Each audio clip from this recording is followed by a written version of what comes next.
As the RCMP face allegations of systemic racism, one former officer is speaking out about her experiences on the force.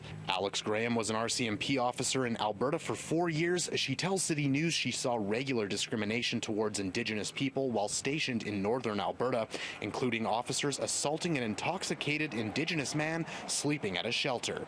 The two members that arrived walked into the vestibule of the shelter. They're still there. The guy's sleeping on the ground.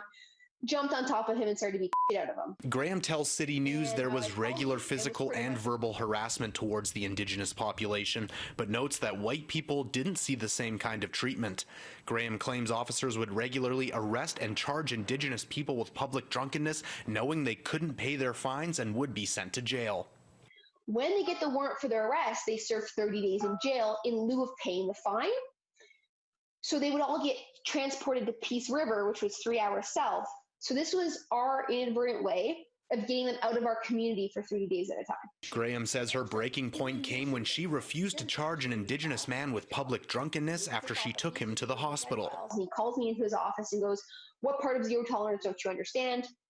You're going to charge this guy, blah, blah, blah, blah, blah." And I'm like, "Please tell me you're joking." And he's like, "Do you want to be heard with insubordination?" Graham's story comes as the RCMP grapples with growing criticism in recent weeks over systemic racism within the force.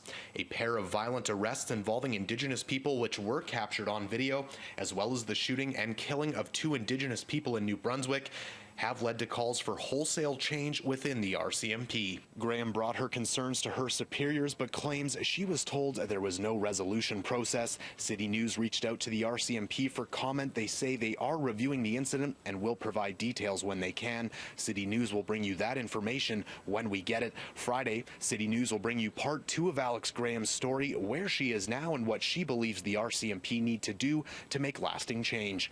In Edmonton, Darcy Ropchan, City News.